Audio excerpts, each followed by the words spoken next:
Yeah. Okay, got one more thing here. Um, let's see here. So for 3 years, the several younger people, young men and ladies, have been zipping up and down the streets. I think it's a 15 mile per hour zone, and you, you don't want to say anything to anybody directly because it's going to insult them, and they're just going to go up and down faster. But I found that out the hard way. Now, there's different ways you would go to handle a situation like that. But you know, I said for 3 years that something bad's going to happen.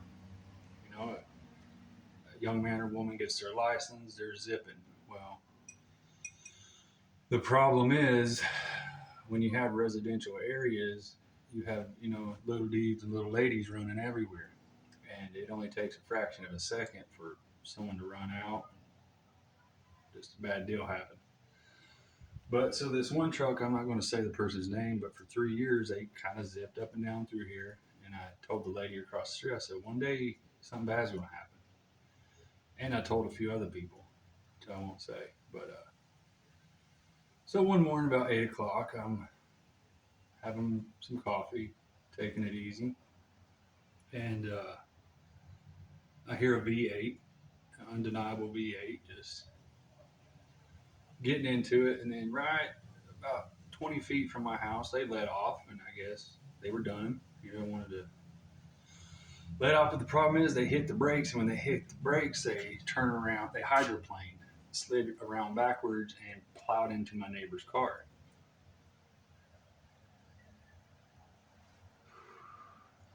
Then this person took off, just left the scene, didn't even wait around. In a small town, everybody knows everything. Within 30 seconds, everybody knew who it was. And I mean like 30 seconds. They're like, oh, that's old so and so. Everybody knew. But the problem is, this young man, uh, I don't think he had the right help. Someone take the time and be like, hey, it's natural for you to want to open your car up and, goof off. But there's places where you should probably do it that's safe. And I'm going to touch base on that, a few things. So, you know, he did what he did. He has to deal with the people across the street on that. But it's just, I don't even know what's going on in school anymore, if they're doing driver's ed, this and that. My version of driver's ed and everyone else is different. I know when I was 16, 17 years old, I got my license. I was like, oh yeah, because that was the one thing I really enjoyed was driving. Like nothing, like nothing compared to having some good tunes and just cruising. After 25 years of driving and being a courier and everything else, when I was younger, it kind of loses its magic, when you drive 500 miles a week. But anyways, it's going to be natural for you to want to open your rides up, and cut loose.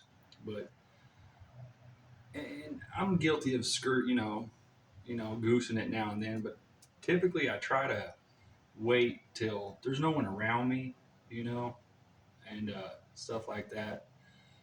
Going excessive speeds in small areas is just dangerous.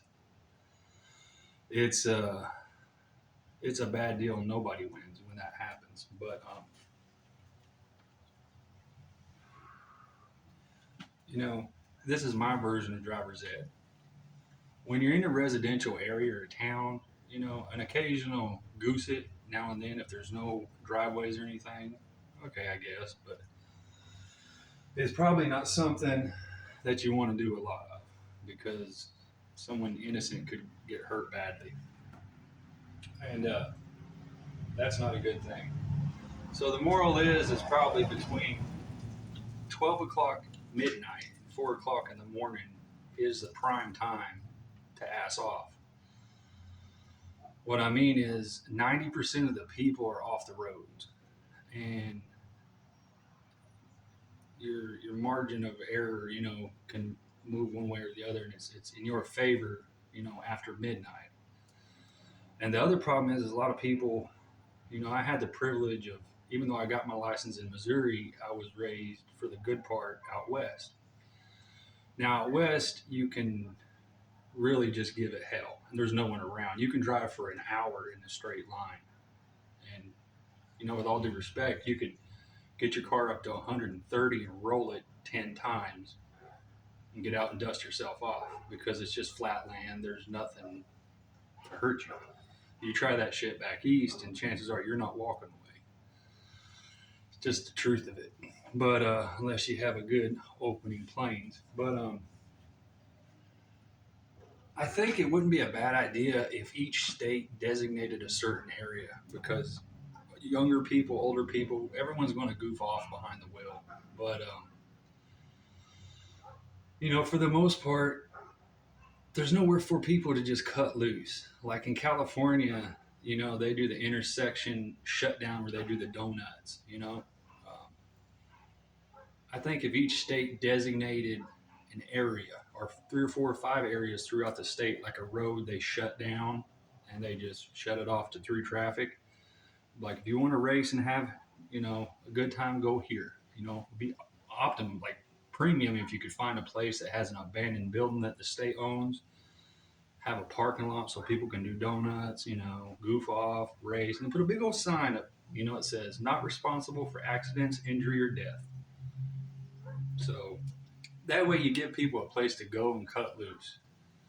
By giving them nothing, they kind of cut loose where they want to cut loose and hope that they choose the right places.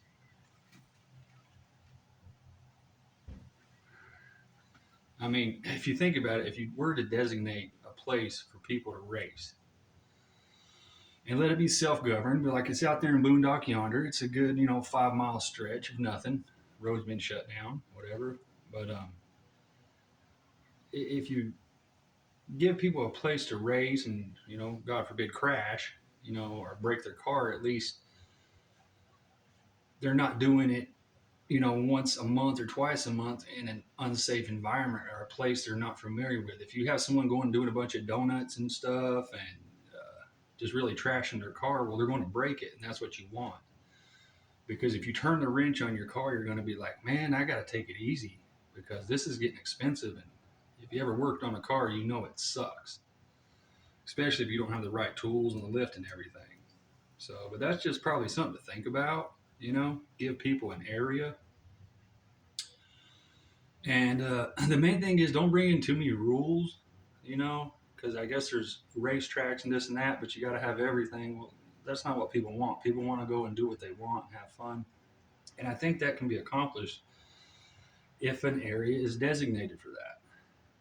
Maybe not. I don't know. But anyways, so bad stuff happens. Like I said, the young man that hit the lady's car, he's gonna have to deal with that now because in a small town, everybody talks about everything. So for the next 3 or 4 years, it's going to be brought up. So and so did this. But anyways, that's kind of the thing. And when I did, goof off, for the most part, I never gave it hell inside town or even in the city. You don't want to do it too much. A good rule of thumb is if there's a driveway, a street, or anything, or a house, or anything like that to the left or right of you, you probably don't want to do it because it's just bad. And then, if you are hauling ass, you want to at least have a good 200 yards for the car in front of you and the car behind you if you are opening it up. So that way, you're just kind of dealing with your own life. You're not gambling other people's lives because that car you hit or something, it could be someone and a lot of, like I said, a lot of younger people don't have anyone to give them no guidance. Like, hey, it's natural for you to want to hot rod and do stuff, but there's a time and a place for it. And sadly, a lot of people, they don't pick the right time and the right place. But I found like if you go out like towards Chesapeake area, like here around the Lawrence County area, there's some roads, like where the roads go down and you're going over a bridge, and there's absolutely nothing to either side. You can just, you know, do what you're going to do. Probably there would be the best bet. So the only life you're messing with is your own. But to each their own. We're at the mercy of everybody's, how they're feeling that day, who taught them, did they have, decent teachers. I had hundreds of teachers that taught me, and I got to put myself in check. It's like, all right, dude, let's watch it, tone it down. So it's a never ending battle there. But when you're behind the wheel of a vehicle, that's a lot of energy that needs to be controlled the right way. But anyways, like I said, there's a time and a place for it, and I think a lot of parents, they need to take more time with their kids and be like, hey, just don't throw them the keys. I'm like, there's the keys, go hit the road, and you sit there and you bark up your kid's ass and like, don't do this, don't do that, blah blah blah, blah. And the kids are going to be like, whatever. But if you explain to them, hey, you're going to open it up and you're going to hot rod in this, but don't just go full throttle. You need to take time and invest years on gaining your speed. Sadly, there's been a lot of lives lost because for whatever reason, they didn't get the proper guidance on where to do things and how to do things and the safety behind that. But that's just that. I mean, it's pretty self-explanatory. You don't have to be, a super genius to know, well, I shouldn't be speeding in this area or that area. It's just this don't look too safe, so probably shouldn't do it. But that's kind of it on that. I gotta I'm in the process right now of moving, so I gotta paint all this. I've had several other videos on another little private platform. I've done this. I've actually filled this wall up almost several times, so I paint it. And I gotta paint it before I move because it's the right thing to do. But when I do get moved, depending on how I do it, I actually managed to buy some property. Like I've said before many times, several people know who I am, and several people, real estate agents and stuff, they don't want nothing to do with me because they've only heard certain videos of mine. That's how the internet works. Not all the videos you want get out. It's like if I'm in a store somewhere, I could care less if someone uploads that video. I would hope they'd upload the whole video and just not pieces. And I mean, any store, anywhere, that's fine. But please upload the whole thing. Just don't do bits and pieces, because that could be very just unreadable, and confuse a lot of people. But so yeah, I got some property. It's not a house; it's just a property. There's a house on it. I got to doze down and build a shop. And when I do get this done, I'm going to start this over, and I'm going to draw a better timeline, a more detailed one, and I'm going to leave it there and just keep adding to it. Once I get moved and the garage gets built, shop, whatever you want to call it, and go from there. But a couple of my buddies are like, "Well, man, why don't you touch base on something? What you seem to know a couple things. And what's your idea of time frame? How long we got?" Well, here's my theory. I look at where we come from to where we are now, and basically since the beginning of time to around 1850 to 1900, the world's never been so divided, ever. I mean, yes, we have Hitler and Napoleon and all these people that's killed mass amounts of people, but we've never in the history of the world, I think at one time, had this much hate and this much arguing nonstop. And I think to some degree it's getting better, but if it doesn't get better on a major level where people finally just squash stuff and put it behind them, I don't see this turning out really good for several reasons. Like everything has a breaking point. Everything has a point of no return. And I think we're at that point right now with like nuclear war and stuff like that. And I don't so much see that it's an option, but everybody that has nuclear weapons, they know it's an end game for everybody. Yes, there'd probably be 500 people that would be evacuated to safe zones globally. So what good would the world be with 500 people? It just, and a, a 30, 50-year fallout. So nobody wants that. But I think if I was to take a guess, from my, I don't, I'd say maybe from a mathematician's point of view, I would say by the year 2031, the world as we know it will be over, one way or another, or before that. Because let's just say from 1900 to 2022, I don't care who you are, all hell has broken loose on Earth. So much arguing and bickering and stuff like that. Now, I'm pretty familiar with the Bible. When I rolled out of my mama, I had a pistol in one hand and a Bible in the other. I was raised Pentecostal. And if you don't know what Pentecostal is, that's a pretty rough way to follow. Like there's not a lot of whole negotiations there. So, and what people don't realize, a lot of our Bibles, all the Bibles, in one way or another, they're all kind of the same. They're just interpreted differently. Like they say, the devil, God locked up the devil for 1,000 years. Well, I believe that 1,000 years ended in the year 1999. And the reason I believe it ended is because our Bible, the King James Holy Bible, from my research, it comes from the Arabic nation. A lot of people don't know this. It was written and ready to go by the year 1611, the King James Holy Bible. And I don't want to go down that rabbit hole, but I think the devil was released in the year 1999 from his cell. And I know a lot of people are like, whoa, that's pretty far out claim. And if you do the numbers, it don't make sense in the English version. 1,000 years, well, we all know 1,000 years is over a long time ago. Yes, if you're going by English numbers, but if you're going by Arabic numbers, which I don't know how to explain it, but like a rupee, if you don't know what a rupee is, you look it up. That's one form of currency compared to the US dollar. It takes like, I don't know how many rupees to make a dollar, but a lot. So it's kind of the same way with numbers, because Arabic numbers, you can set 30 Arabic people down.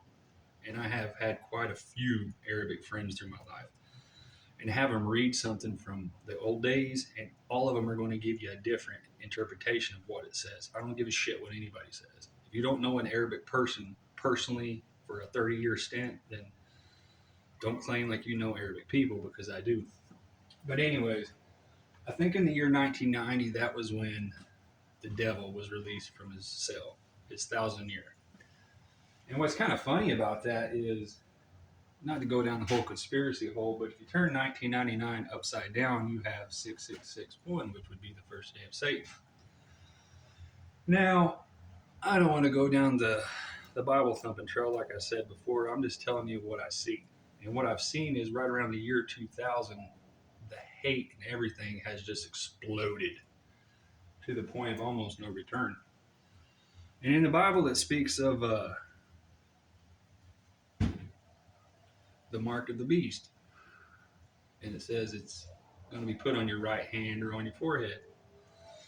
Now, a lot of people, they're under the assumption that it's the implant they give you in your hand, which has been going for 10 years. It's a little like the chips they put in dogs, or they put them in people, I think in England and a couple of the UK.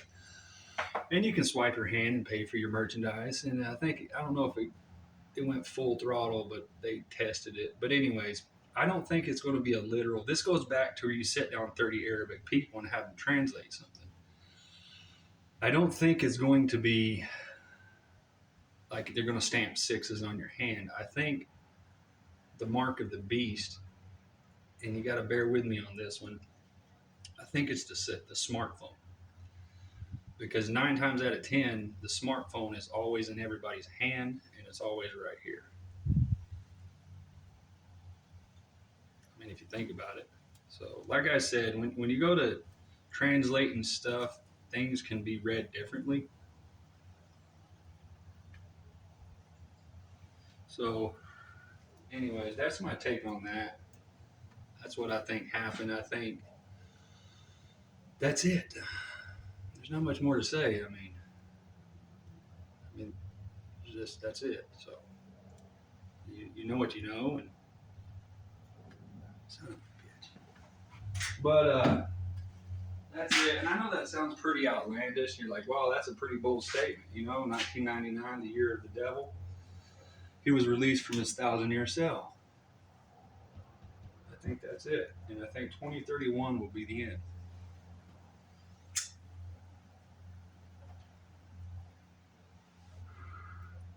Because if we're, in the past 122 years, 123 years going on, have gotten this bad, I don't see it getting any better unless a lot of things change. And the problem with the world is most people don't care. They're comforted by, well, nothing's wrong that bad right now, and they don't give two shits. But it's normally when things are at people's front doors when they worry the most. And that's the bad way to look at things. I've had the privilege of watching everything. I've watched the credit card come through. I remember when the original credit card, you just laid it in a machine, got a carbon copy of it. I thought that was pretty funny. I remember watching people go to the store and, whipping out their credit card and paying for stuff. I never thought it'd come this far, but it has. I grew up in a time when if you needed money or something, you go to your private banker. So I grew up with that, with never building my digital credit. I think I have a pretty decent street credit, but like I've said before, my digital credit is not that good, so I got to work on that and do that. And it really kind of irks me to do that, just because. But in the world we live in now, you have to have digital credit. So I'm going to do the best I can until we get to 2031 and try to do as much positive as I can. But I'm pretty confident on that 2031 number. And I would even go as far as to say it could get worse, a hell of a lot worse globally if things don't change. I'm just one guy talking in a garage in the middle of nowhere. I think the population here is 7,000 people.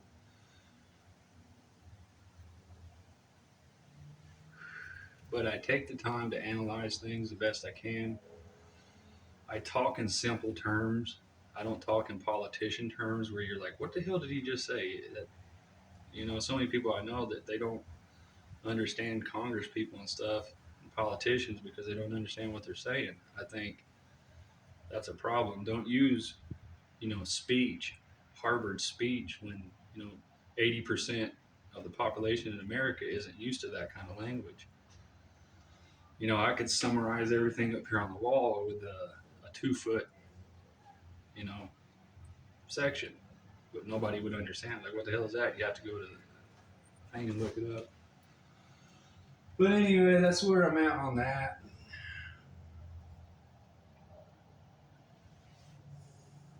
Like I said, I got a couple things that, a couple neat things I'd like to show, and I could probably show one or two things, and the few people that don't believe some of the things I say, they would be like, "Wow!" And even I could touch base on the 2031 end of the world type of deal, and if I drew it out, it would have more validity than me just saying it.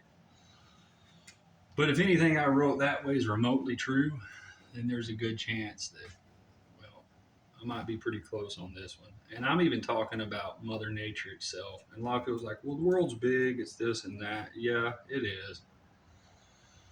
But we have nowhere else to go. And, we're at the point now where it's hard to even get lobster. or the oceans are being overfished. Nothing's going good. Everyone's arguing. All the countries are arguing. It's just not a good time right now. But I don't know. I know by me doing what I've done, trying to help do the little bit what I can do, I've shot myself in the foot because all my financial people that one time could help me, they can't now because on some level I got too much attention. So they're like, man, I can't do it like that, not till things cool down or whatever. But so now I have to go different ways with things and do different things while trying to, you know, make moves and stuff. And I can call people on the phone and right away they recognize my voice. They're like, oh, that's that one dude.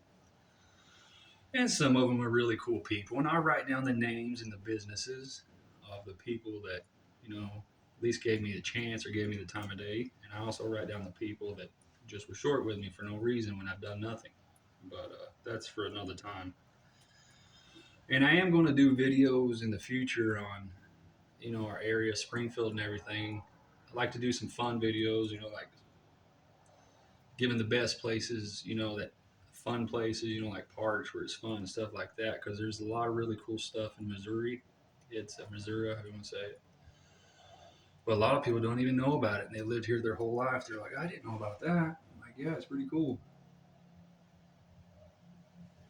But that's pretty much it. That's my thoughts on that.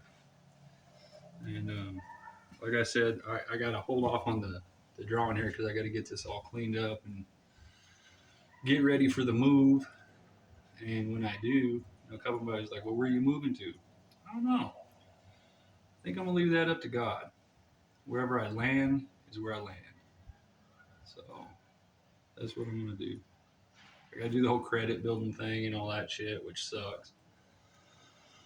But like I said, to move forward in the world we have, at least for a little bit longer, you gotta have credit. You gotta build your credit.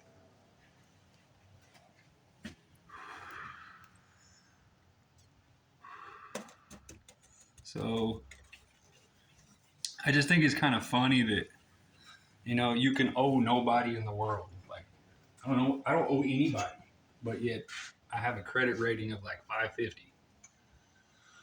You would think if you didn't have any past bad history, they'd be like, well, obviously, dude don't owe nobody no money. It don't work that way. You got to show everything. You're like, where you get your gas at, what toilet paper do you use? I use Cottonelle because I feel cleaner.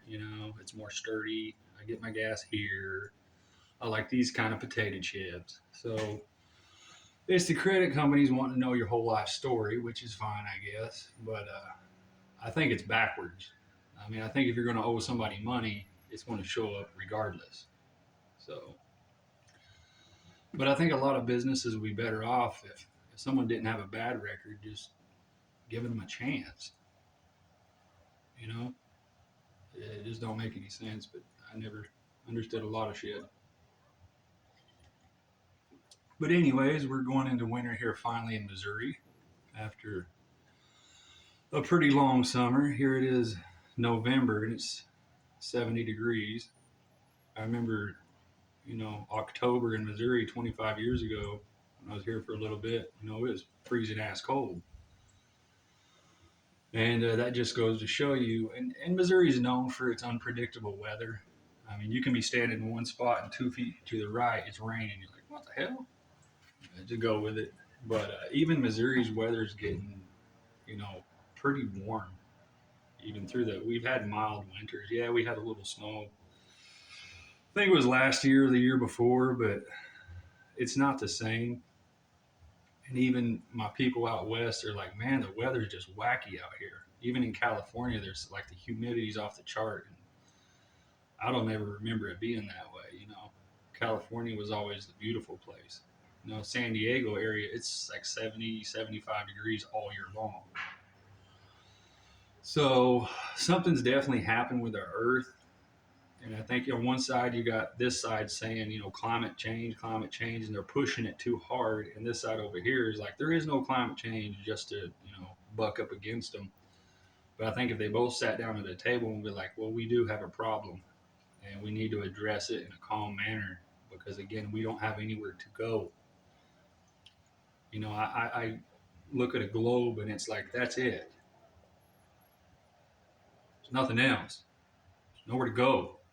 This is our only place.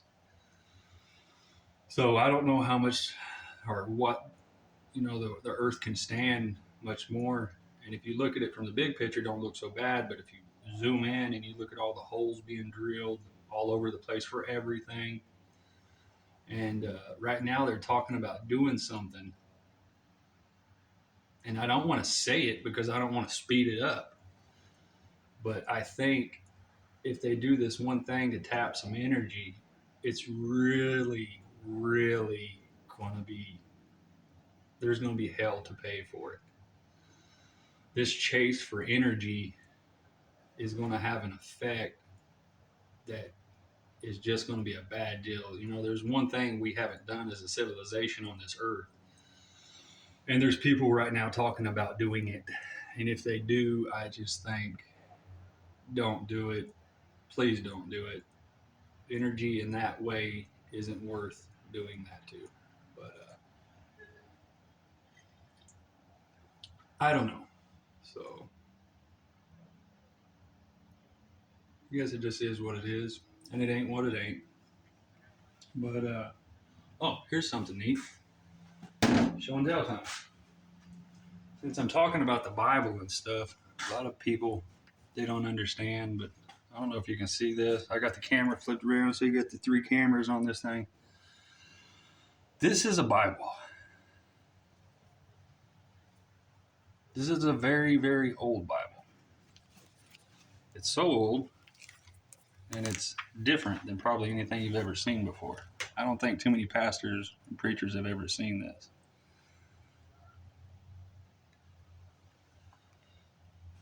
But it's pretty different. It's pretty cool. So when I talk about religion and stuff, it's just not something I'm pulling out of the air and acting like I know what I'm talking about. I do know what I'm talking about, very much so.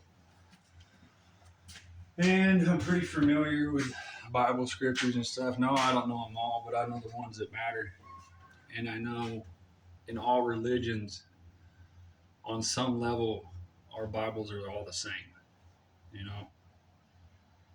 I've been to mosque, where you go in and, everybody sits on the floor. Shrines, whatever they're called. And I've just been to a lot of different churches. I've probably been to, I don't know, 30 different churches all the way across America. And there's some really good preachers out there, but there's also some preachers that just preach and do what they do for the money. And I get that, but also I want to say about 80% of the preachers do try to do the best they can with bringing the word of God and helping people. And I think for too long, certain preachers have beat the same thing over. Hey, it's the end of the world. It's the end of the world. It's the end of the world. And now that we're actually here, no one has faith anymore. Everyone's faith is so diminished. Nobody believes in anything anymore. I mean, you got to really bring it to get people's attention. Most people won't even sit through a minute video because they're just like, it has to be entertained, because we got that next mentality now. And anyways, I think the world is a beautiful place. I think that if everybody would start working together as a team, yeah, there's always going to be bad stuff, but there's an old saying: there's too many chiefs and not enough Indians. And I can say that for obvious reasons, but there's too much people making too many rules when they should leave it to the people to make the decision. Then at the same time, a lot of people's lost faith in the voting system for whatever reason. No one has faith in the voting system anymore. I think in smaller towns and on smaller levels, it's pretty secure, but on certain other ways, I don't think it is fully on either side, you know. But a lot of people, and I know a lot of people that talk a lot of shit, and they're like this, and this, but they don't vote. I'm like, do you vote? Like, no. Well, that's probably the reason why you don't vote. I'm gonna say 60% of people I know don't vote that talk the most shit about politics. And it's like, well, probably wouldn't be a bad idea if you voted. I mean, you could start there, you know. Do outreach, go to your local town hall meetings, stuff like that. I mean, just do whatever do. If it's your town and that's your hometown and that's where you plan on staying, then you got to contribute to your community. You got to go and voice your opinion every single time. You know, you make a difference when you show up and you do something good and try to make good out of it. But we live in a world now where it's easier just to get on the phone and type something and then think we've contributed. When that's not the case, not even close. You have to get out and go do it and make something of it. But anyway, video's going on here, 36 minutes. Gonna take forever and a day to get this thing uploaded. But my next videos, I'm gonna try to make them neat here. Like I said, I'm in the process of moving and stuff like that. But it's gonna be pretty busy. Got a lot of stuff. I guess that's it. I don't think there's anything else. Yeah. So, but yeah, to answer your question, a couple people that did ask me, I think 2031 is our end date. The end of the end, unless some major stuff happens. So, I don't know.